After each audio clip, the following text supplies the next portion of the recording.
കർത്താവിൻ്റെ ധന്യനാമം വാഴ്ത്തപ്പെടുമാറാകട്ടെ. 2026 ഓഗസ്റ്റ് മാസം 16-ാം തീയതി വീട്ടിലെ സഭായോഗമായി നിങ്ങൾ ദൈവസന്നിധിയിലായിരിക്കുന്നു. കഴിഞ്ഞ ദിവസങ്ങളിലെല്ലാം കർത്താവ് നിങ്ങളെ പരിപാലിച്ചു. അതോർത്ത് നന്ദിയുള്ള സ്തോത്രം. തലയോലപ്പറമ്പിലെ എബ്രായ ലേഖനം 11-ാം അധ്യായത്തിൻ്റെ 1-ാം വാക്യത്തെ ആസ്പദമാക്കി കർത്താവിൻ്റെ വചനത്തിൽ നിന്ന് ചില കാര്യങ്ങൾ നമുക്ക് ധ്യാനിക്കുവാൻ ഇടയായിത്തീർന്നു. ചില കാര്യങ്ങൾ ചെറിയ തോതിൽ പഠിക്കാൻ ഇടയായിത്തീർന്നു. അതിൻ്റെ ബാക്കി ഭാഗം കർത്താവിൻ്റെ ഒരു താമസമെങ്കിൽ അടുത്ത മാസത്തെ ക്ലാസ്സിലാണ് നടക്കുന്നത്. ഇന്ന് സഭായോഗമായിട്ടാണ് നിങ്ങൾ ഈ വചനം കേൾക്കുന്നത്. സഭായോഗത്തിലെ ശുശ്രൂഷയായിട്ട് സഭായോഗത്തിലെ വചനങ്ങൾ അനേക പ്രിയപ്പെട്ടവർ അവിടെ ഇടങ്ങളിലായിട്ട് ഇരുന്ന് പ്രസംഗിച്ച് ലൈവായിട്ട് ചെയ്യുന്നവരുണ്ട്. എന്നെപ്പോലെ പ്രസംഗം കഴിഞ്ഞതിന് ശേഷം ഞായറാഴ്ച വൈകുന്നേരം തൊട്ട് ഉച്ച ദിവസം തൊട്ടൊക്കെ മൊബൈൽ ഫോണുകളിൽ പ്രസംഗം സംരക്ഷണം ചെയ്യുന്നവരുണ്ട്. ഇതെല്ലാം നമുക്ക് അനുഗ്രഹമായി തീരട്ടെ എന്ന് ഞാൻ ആത്മാർത്ഥമായിട്ട് ആഗ്രഹിക്കുന്നു. കാരണം ആര് കുത്തിയാലും അരി വിളക്കണമെന്നുള്ള ഒരു പഴമൊഴി നമ്മൾ കേട്ടിട്ടുണ്ട്. പക്ഷേ ഈ കുത്തുന്നത് എങ്ങനെയാണെന്നുള്ളതാണ് വിഷയം. ഇതെങ്ങനെ പ്രസംഗിക്കുന്നു, എന്ത് പ്രസംഗിക്കുന്നു, എങ്ങനെ പ്രസംഗിക്കുന്നു, ആര് പ്രസംഗിക്കുന്നു, ഇതൊക്കെ വളരെ വിഷയങ്ങൾ തന്നെയാണ്. ദൈവമാക്കി വെച്ചവൻ ദൈവത്തിൻ്റെ വചനം സംസാരിക്കണം. ദൈവസന്തതിയായവൻ ദൈവവചനം കേൾക്കും. ദൈവം തിരഞ്ഞെടുത്തവർ ദൈവത്തിൻ്റെ വചനം പ്രസംഗിക്കണം. അവൻ ചിലരെ അപ്പോസ്തലന്മാരായി, ചിലരെ പ്രവാചകന്മാരായി, ചിലരെ സുവിശേഷകന്മാരായി, ചില ഇടയന്മാരായി, ഉപദേഷ്ടകന്മാരായി നിയമിച്ചിരിക്കുന്നു. ദൈവം നിയമിച്ചവർ, ദൈവമാക്കി വെച്ചവർ, സംഘടനയാക്കി വെച്ചവർ, സ്വയമാകുന്നവർ 3 നിലയിലുണ്ടെന്നാണ് പഠനം. ഈ ദൈവമാക്കി വെച്ചവർ എത്ര പേരുണ്ടെന്നൊക്കെ ദൈവത്തിന് തന്നെ അറിയാം. അതുകൊണ്ട് പ്രിയമുള്ളവരെ, ശുദ്ധമായ നിർമ്മലമായ ദൈവവചനം കേട്ട് ആത്മീയ വളർച്ച പ്രാപിച്ച്, ആത്മീയ വർധന പ്രാപിച്ച്, ആത്മീയ നിറവ് പ്രാപിച്ച് കർത്താവിൻ്റെ വരവിന് വേണ്ടി ഒരുങ്ങണമെന്നുള്ളതാണ് ദൈവഹിതം. അത് നടക്കുന്നില്ലെങ്കിൽ അത് നമ്മുടെ രക്ഷയെ ബാധിക്കുമെന്ന് നാം നന്നായിട്ട് മനസ്സിലാക്കണം. വിശദാംശങ്ങളിലേക്ക് ഞാൻ പോകുന്നില്ല. ഇന്ന് രാവിലെ ഒരു സഹോദരൻ എന്നെ വിളിച്ചു പറഞ്ഞു, പാസ്റ്ററെ, ഞാനങ്ങോട്ടാണ് വിളിച്ചത്, എന്തൊക്കെയുണ്ട് സുഖമായിരിക്കും, ദൈവം എന്നോട് ഈ ദിവസങ്ങൾ ഇടപെട്ടുകൊണ്ടിരിക്കുന്നു, മാറി ചിന്തിക്കാൻ ദൈവം എനിക്ക് കൃപ നൽകിക്കൊണ്ടിരിക്കുന്നു. ഞാൻ പറഞ്ഞ് കേൾക്കട്ടെ, എന്താ ചിന്തിച്ചതും ദൈവം നിങ്ങളോട് ഇടപെട്ടതും നിങ്ങളുടെ ചിന്താമണ്ഡലത്തിലൂടെ ദൈവം സംസാരിച്ചതൊക്കെ എന്താ? അദ്ദേഹം ഇങ്ങനെ പറഞ്ഞു, നോഹയുടെ കാലഘട്ടത്തിൽ നോഹയുടെ പ്രസംഗം എത്ര പേര് കേട്ടു? ഒത്തിരി പേര് കേട്ടു. എന്നാൽ നോഹയുടെ കാലഘട്ടത്തെ പാപത്തിൻ്റെ പട്ടിക വലുതായതുകൊണ്ട് ദൈവവചനം കർത്താവ് പറഞ്ഞതനുസരിച്ച് പെട്ടകം പണിത് പെട്ടകത്തിൻ്റെ ഉള്ളിൽ കയറി രക്ഷപ്പെടാൻ നോഹയും പ്രസംഗിച്ചു. ആ പ്രസംഗം കേട്ട് പെട്ടകത്തിൻ്റെ ഉള്ളിൽ കയറാൻ ആരും ഉണ്ടായില്ല. ഭാര്യയും മക്കളും കൃപയാൽ പെട്ടകത്തിൽ കയറി. എനിക്കതേ പറയാനുള്ളൂ. പ്രസംഗിച്ച് അവസാനം ഭാര്യയും മക്കളും നരകത്തിൽ പോയാൽ ഒരു പ്രയോജനമില്ല. അവരെയെങ്കിലും ഈ പെട്ടകത്തിൻ്റെ ഉള്ളിൽ കയറ്റാനായിട്ട് നമ്മൾ അക്ഷാന്ത പരിശ്രമം നടത്തണം. നമുക്കതേ പറ്റുള്ളൂ. ശാന്തമായിട്ടവരോട് പറയുക, ദൈവസ്നേഹത്തിലൂടെ ഇടപെടുക. അല്ലാതെ അവർക്ക് പോലെ നമുക്ക് അതിനനുസരിക്കാൻ പറ്റുമില്ല. പക്ഷപാതം ചെയ്യുക, അവർക്ക് വേണ്ടി കരയാം ദൈവസ്നേഹം. അത് കഴിഞ്ഞ സഹോദരൻ പറഞ്ഞത്, 8 പേര് രക്ഷപ്പെട്ടു, ബാക്കി ലക്ഷക്കണക്കിന് ആൾക്കാരെ ദൈവം കൊന്നു കളഞ്ഞു. അങ്ങനെ തന്നെയാ പദം പറഞ്ഞു. അത് കഴിഞ്ഞ് പിന്നെ പറഞ്ഞത്, മിസ്രയീമിൽ നിന്ന് പുറപ്പെട്ട 36 ലക്ഷം എന്ന പുള്ളി പറഞ്ഞു. ഞാൻ 25, 30 എന്ന് 35 എന്നൊക്കെ പറഞ്ഞുകൊണ്ടിരിക്കുന്നു. പുള്ളി അത് 1000 കൂടെ കൂട്ടി 36, 1 ലക്ഷം കൂടെ കൂട്ടി 36 ലക്ഷമാക്കി. എന്തുവാകട്ടെ, ഈ 36 ലക്ഷം പാട്ടും പാടി അവിടെ നിന്ന് പുറപ്പെട്ട് അവസാനം എല്ലാത്തിനെയും മരുഭൂമി കൊണ്ടുവന്ന് കൊന്നുകളഞ്ഞു. പുള്ളിയുടെ ഭാഷയെ ഞാൻ പറഞ്ഞു. 2 പേരെ മാത്രം രക്ഷിച്ചുള്ളൂ. ഇത് ഒരു ഹാസ്യമായിട്ട് നമുക്ക് തോന്നിയാലും ഹാസ്യമായിട്ട് തോന്നാനുള്ളതല്ല, വളരെ ഗഹനമായി പഠിക്കേണ്ട വിഷയമായി. ഇത് വേദപുസ്തകം തരുന്ന പഠനമാണ്. ഇത് നമ്മൾ വിസ്മരിച്ച് നമ്മുടെ ക്രിസ്ത്യ ജീവിതം മുൻപോട്ട് നയിക്കരുത്, ശുശ്രൂഷകൾ മുന്നോട്ട് നയിക്കരുത് എന്ന് ഞാൻ വളരെ കേണപേക്ഷിക്കുന്നു. അവർക്ക് സംഭവിച്ചത് ദൃഷ്ടാന്തം. നമുക്ക് ബുദ്ധി ഉപദേശം എന്നിവിടെ പുസ്തകത്തിൽ നമുക്ക് പഠിക്കാൻ കഴിയും. ഒരേ ലക്ഷ്യത്തിലേക്ക് പ്രയാണം ചെയ്തവർ, ഒരേ ആശയത്തിൻ്റെ കീഴിൽ വന്നവർ, അത്ഭുതങ്ങളും അടയാളങ്ങളൊക്കെ കണ്ടു വന്നവർ, പക്ഷേ നിത്യതയിൽ അവർക്ക് പ്രവേശിക്കാൻ കഴിയില്ല. അവിടെ ശവങ്ങൾ മരുഭൂമിയിൽ വീണുപോയി, ഒരു മരുഭൂമിയിൽ പട്ടുപോയി. നമുക്കത് സംഭവിക്കാതിരിപ്പാൻ അപ്പോസ്തലൻ ബുദ്ധി ഉപദേശം തരികയാണ്. 1 കൊരിന്ത്യർ 10. എൻ്റെ കഴിഞ്ഞ പ്രാവശ്യത്തെ പൊങ്ങം ബൈബിൾ സ്റ്റഡി അതായിരുന്നു. നിങ്ങളത് കേട്ട് കാണുമെന്ന് വിശ്വസിക്കുന്നു. അതുകൊണ്ട് എന്നെ കേൾക്കുന്ന പ്രിയപ്പെട്ടവരെ, എന്തെങ്കിലും കുറേ മോഹന വാഗ്ദാനങ്ങൾ നൽകി വീട് നൽകും, കാറ് നൽകും, ലോറി തരും, ഭാവി അനുഗ്രഹിക്കപ്പെടും എന്നൊക്കെ പറയുന്നതിനേക്കാൾ ഉപരി ദൈവവചനം കേട്ട് ശുദ്ധീകരണം പ്രാപിച്ച് നിത്യതയ്ക്ക് വേണ്ടി ഒരുങ്ങുക എന്നുള്ള ഒരു പ്രധാന ഉത്തരവാദിത്തമാണ് ദൈവമക്കൾക്ക് വേണ്ടത്. ദൈവവചനം കേട്ട് ശുദ്ധീകരണം പ്രാപിക്കുക, ദൈവവചനം കേട്ട് ആത്മീയ വളർച്ച പ്രാപിക്കുക, ദൈവവചനം കേട്ട് ആത്മീയ വർധന പ്രാപിക്കുക, ദൈവവചനം കേട്ട് ആത്മീയ നിറവ് പ്രാപിക്കുക, നാം നമ്മെ തന്നെ കണ്ട് ശുദ്ധീകരണത്തിലേക്ക് നടത്തപ്പെടുക. ഓരോ വചനങ്ങളും ഓരോ ഉപദേശങ്ങളും കേൾക്കുമ്പോൾ വലിയ ശുദ്ധീകരണം നമുക്കുണ്ടാകണം. സ്വത്രം സ്വത്രം. ശുദ്ധീകരണം കൂടാതെ ആരും കർത്താവിനെ കാണുകയില്ല. ദൈവത്തിൻ്റെ ഇഷ്ടമോ നമ്മുടെ ശുദ്ധീകരണം തന്നെ. ആ സഹോദരൻ്റെ വാക്കുകൾ എന്നെ ഒന്നുകൂടി ഒന്ന് വിചിന്തനം ചെയ്യുവാൻ, സ്വത്രം, ഒന്ന് പുറകോട്ടിറങ്ങി ചിന്തിക്കുവാൻ എനിക്കത് ഇടയായിത്തീർന്നു. നമ്മളൊക്കെ വിശ്വാസികളാണ്, പ്രസംഗിക്കുന്നവരും സൂക്ഷിക്കുന്നവരൊക്കെയാണ്. പക്ഷേ ആത്യന്തികമായി നമ്മുടെ ഭാവിയെക്കുറിച്ചുള്ള വ്യക്തമായൊരു ചിത്രം നമ്മുടെ മനസ്സിൽ ഉണ്ടാകണം.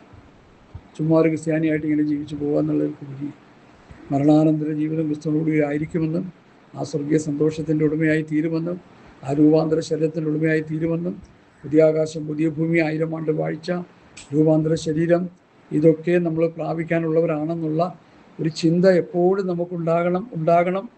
അത് തന്നെ ഉണ്ടായിരിക്കണം.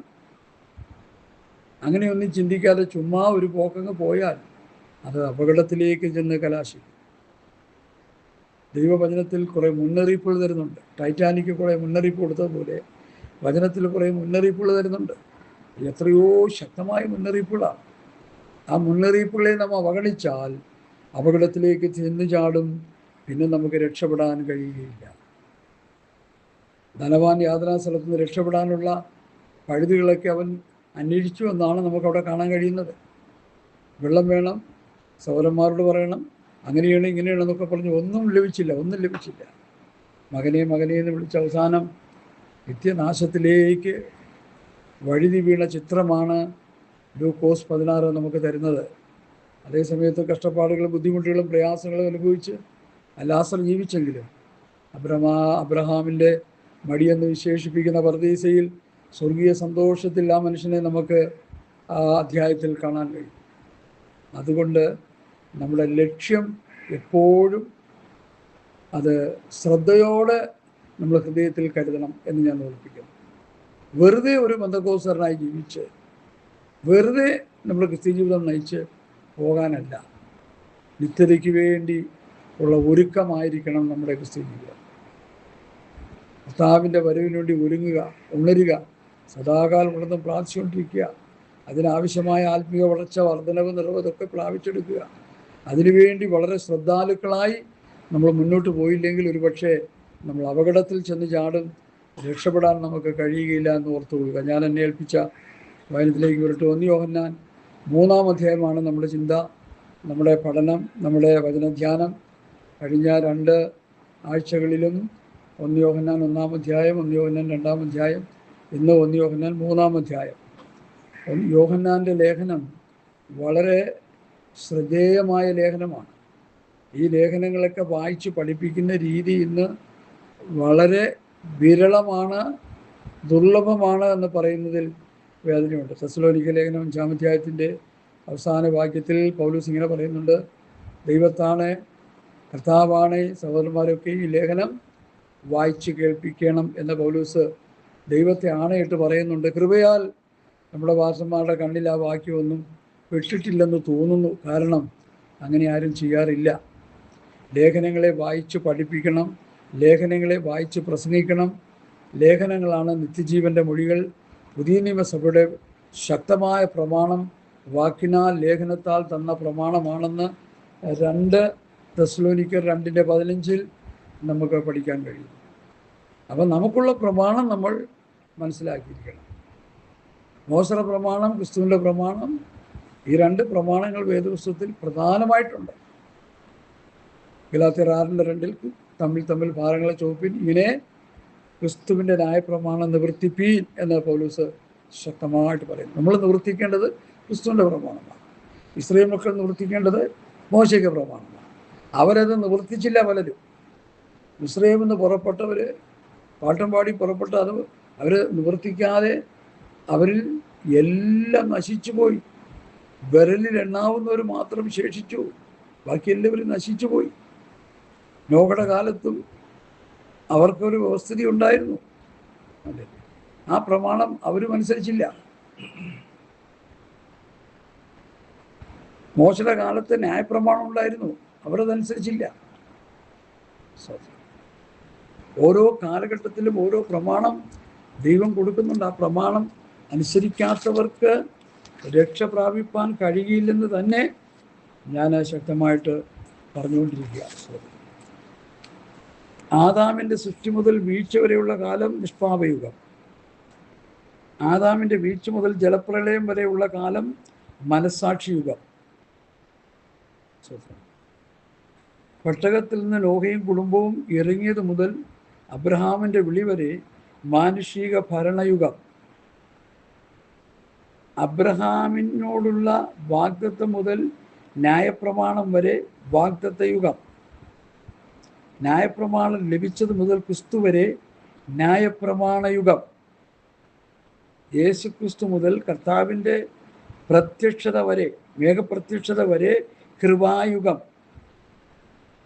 അത് കഴിഞ്ഞ് കർത്താവിൻ്റെ പ്രത്യക്ഷതയും ദൈവസഭയുടെ മാറ്റപ്പെടലും കഴിഞ്ഞതിന് ശേഷം പിന്നെ ഈ ലോകത്തിൽ നടക്കുന്ന 7 വർഷത്തെ ആ ബ്രാക്കറ്റ് പീരീഡിന് സ്വത്രം മഹോദ്രവ യുഗം എന്ന് പറയപ്പെടുന്നു.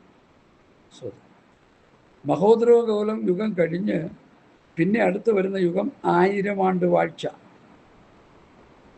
പഴയ ഭൂമിയെയും പഴയ ആകാശത്തെയൊക്കെ ചുട്ടരിച്ച് പുതിയ ആകാശം പുതിയ ഭൂമി 1000 ആണ്ട് വാഴ്ച. സ്വത്രം സോറി, അവിടെ ഒരു തിരുത്തുണ്ട്. സഹസ്രാബ്ദ യുഗം. 1000 ആണ്ട് വാഴ്ച കൃപായുഗം കഴിഞ്ഞതിന് ശേഷമാണ്. കൃപായുഗം കഴിഞ്ഞതിന് ശേഷം യേശുക്രിസ്തുവിൻ്റെ പ്രത്യക്ഷത മുതൽ കർത്താവിൻ്റെ കൃപായുഗത്തിൽ കർത്താവ് പ്രത്യക്ഷപ്പെട്ടത് മുതൽ കർത്താവ് മരിച്ചടക്കപ്പെട്ട് ഉയർത്തെഴുന്നേറ്റ് വാനമേഘത്തിൽ പോയി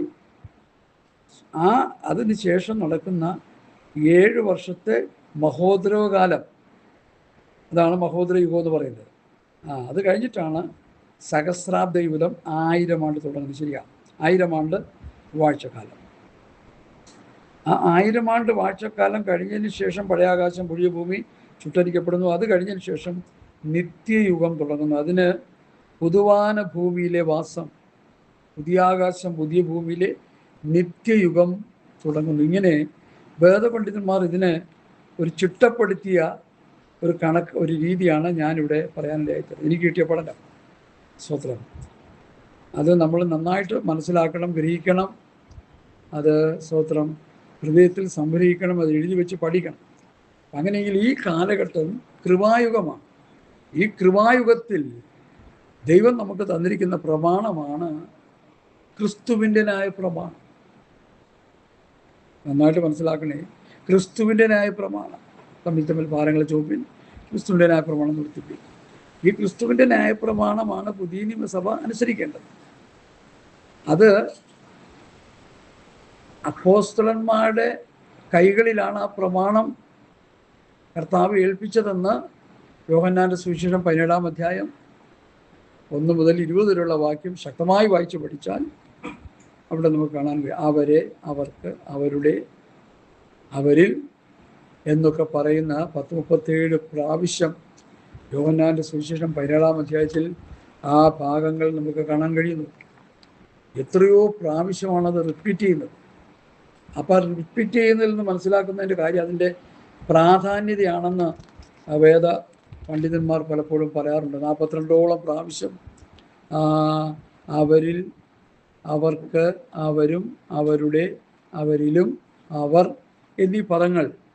സ്തോത്രം.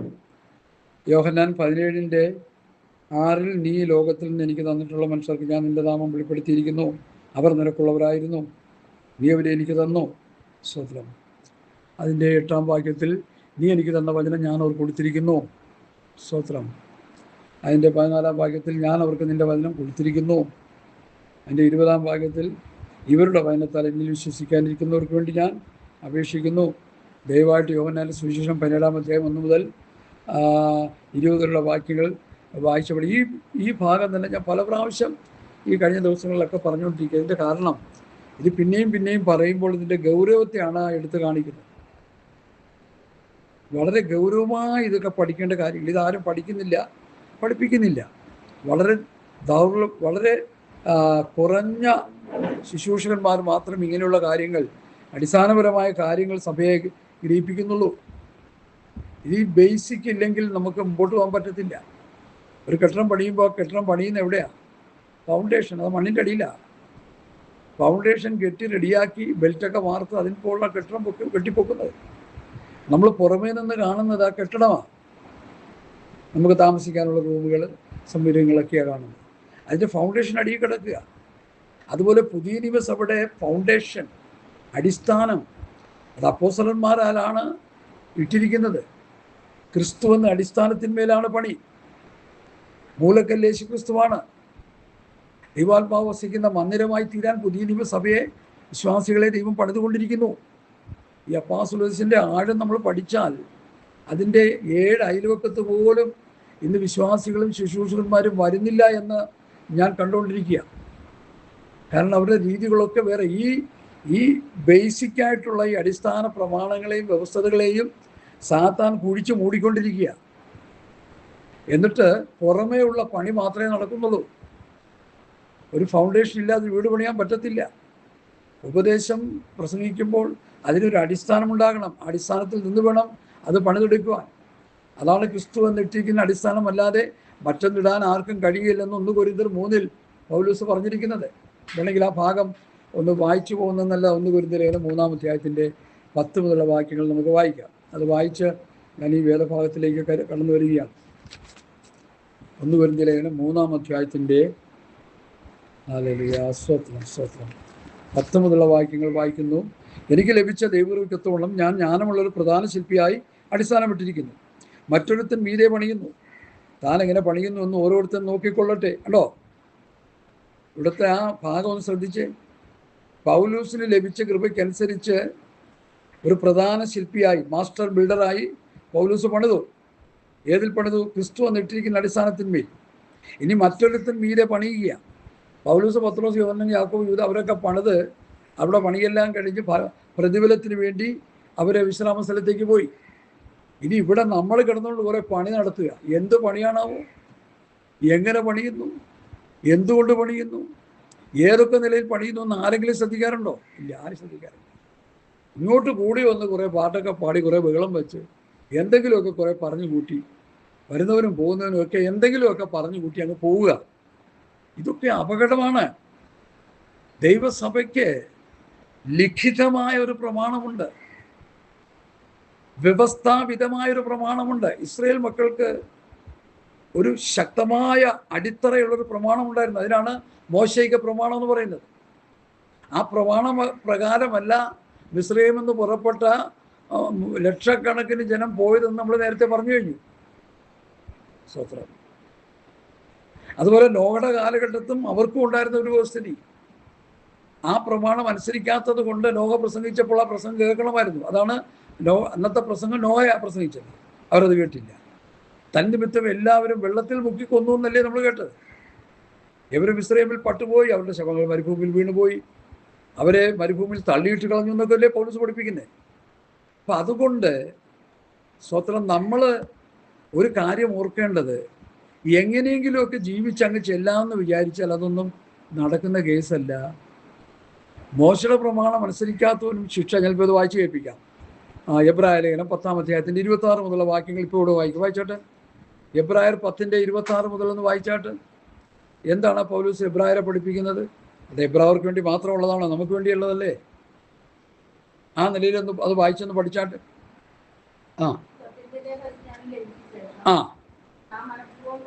പാപം ചെയ്താൽ ശേഷിക്കാതെ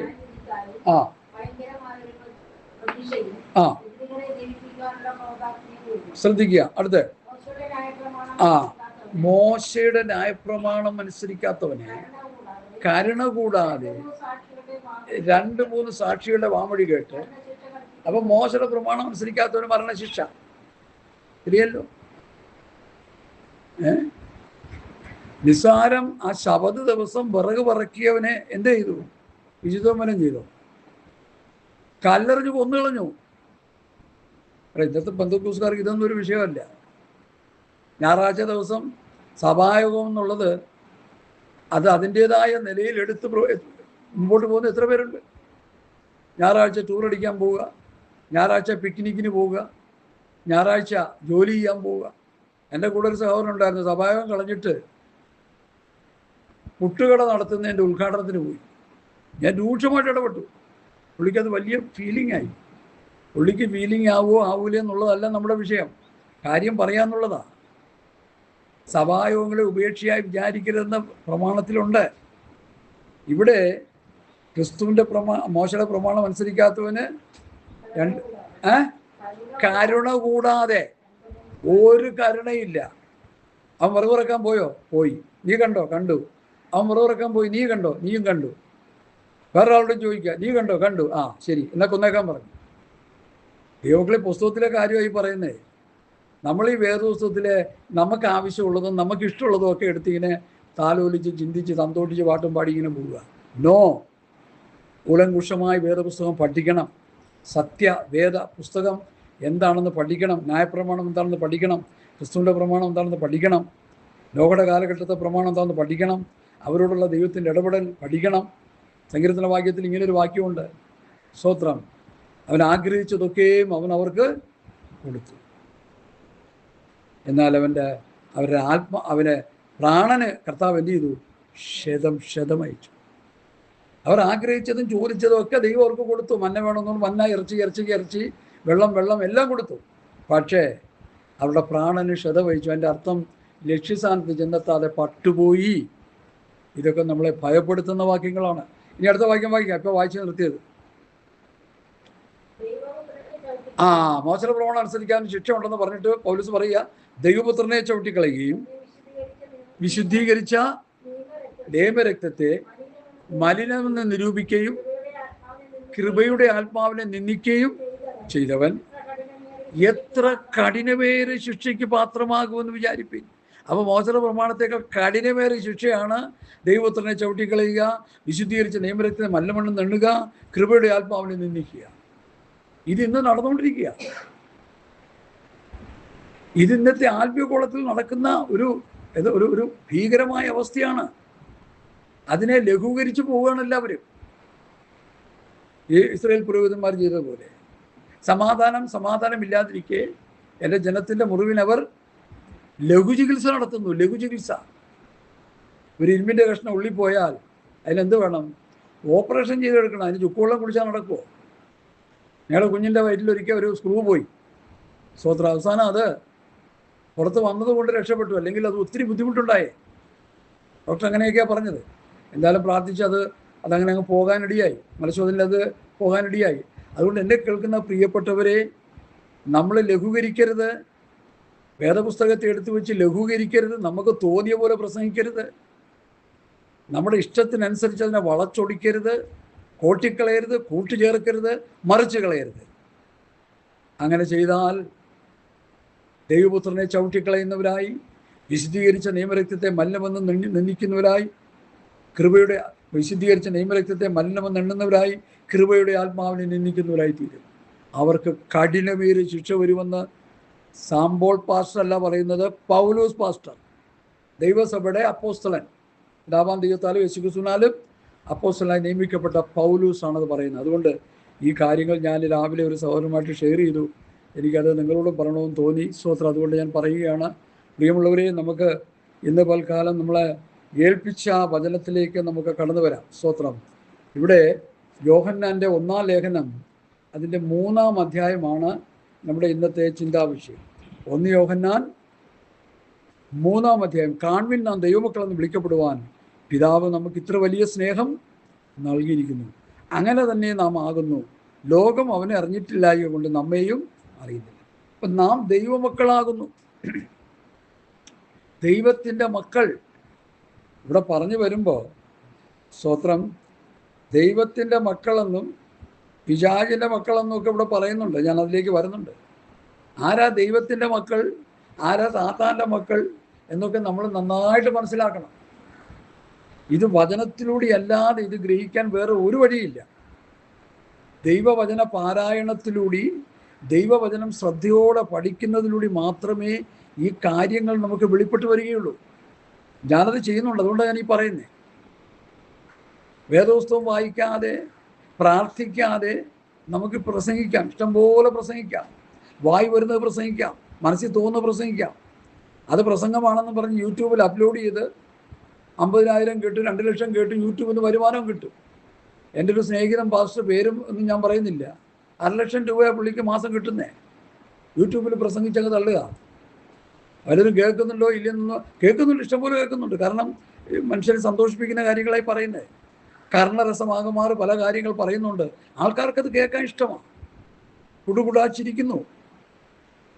കർത്താവ് ആരെയും ചിരിപ്പിച്ചില്ല, കർത്താവും ചിരിച്ചില്ല എന്നാണ് ഞങ്ങളെ പഠിപ്പിച്ച 94-കാരൻ പറഞ്ഞത്. കർത്താവ് കരഞ്ഞോളാൻ പറഞ്ഞു, നിങ്ങളുടെ സന്തതികളെ ഓർത്ത് ചെയ്യാൻ പറഞ്ഞു. സ്തോത്രം. ഇതെല്ലാം തിരിഞ്ഞു കിടക്കുക. ഇന്നത്തെ രീതികളെല്ലാം തിരിഞ്ഞു കിടക്കുക. അതുകൊണ്ട് പ്രിയ ദൈവമക്കളെ, നമ്മൾ അപകട രേഖയിലൂടെയാണ് പോകുന്നതെന്ന് മനസ്സിലാക്കി. നമ്മൾ ആരാണ്? നമ്മൾ ദൈവത്തിൻ്റെ മക്കളാണ്. എങ്ങനെയാ ദൈവമക്കളാകുന്നത്? കെടാത്ത ബീജമാകുന്ന ദൈവവചനം ഉള്ളിൽ വീണ് വീണ്ടും ജനനം പ്രാപിച്ചവരാണ് ദൈവത്തിൻ്റെ മക്കൾ. വീണ്ടും ജനനം. സ്തോത്രം. എങ്ങനെയാ വീണ്ടും ജനനം പ്രാപിക്കുക? യോഹന്നാന്റെ സുവിശേഷം 3-ാം അധ്യായം. അവിടെ ഒരു മനുഷ്യൻ കർത്താവുമായിട്ടുള്ള ഒരു സംഭാഷണത്തിൽ നമുക്കവിടെ കാണാൻ കഴിയും. ഞാനത് നിങ്ങളെ ഒന്ന് വായിച്ച് കേൾപ്പിക്കാം. യോഹന്നാന്റെ സുവിശേഷം 3-ാം അധ്യായം. പരീശന്മാരുടെ കൂട്ടത്തിൽ യഹൂദന്മാരുടെ ഒരു പ്രമാണിയായ നിക്കോദിമോസ് എന്നൊരു പുരുഷൻ, അത് പേരുള്ളൊരു മനുഷ്യനുണ്ടായിരുന്നു. അവൻ രാത്രിയിൽ അവൻ്റെ അടുക്കൽ വന്നു.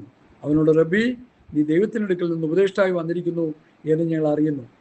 ദൈവം തന്നോട് കൂടെ ഇല്ലെങ്കിൽ നീ ചെയ്യുന്ന അടയാളങ്ങളെ ചെയ്യുവാൻ ആർക്കും കഴിയുകയില്ല എന്ന് പറഞ്ഞു. അപ്പോൾ കർത്താവിനെ ഒന്ന് പ്രശംസിക്കുന്ന പോലെയുള്ളൊരു സംസാരമാണ് അവൻ്റെത്. പക്ഷേ യേശു അവരോട് എന്താ പറയുന്നത്? ആമീൻ ആമീൻ, ഞാൻ എന്നോട് പറയുന്നു, പുതുതായി ജനിച്ചില്ലെങ്കിൽ ദൈവരാജ്യം കാണുവാൻ ആർക്കും കഴിയുകയില്ല. പുതുതായി ജനിക്കണം. അർത്ഥം ദൈവത്തിൻ്റെ മക്കളായി തീരണം. കെടാത്ത ബീജമാകുന്ന ദൈവവചനം ഉള്ളിൽ വീണ് മാനസാന്തരമുണ്ടാകണം, വീണ്ടും ജനനമുണ്ടാകണം, രൂപാന്തരമുണ്ടാകണം. പാപ വഴികളെ വിട്ട് ദൈവവചനത്തിൻ്റെ നീതി ചെയ്ത് വിശുദ്ധീകരണം പ്രാപിച്ച് സ്വത്രം തേജസ്കരണത്തിലേക്ക് നടത്തപ്പെടുന്ന നിലവിലേക്ക് വിശ്വാസ ജീവിതം മാറ്റപ്പെടണം. പുതുതായി ജനിക്കണം.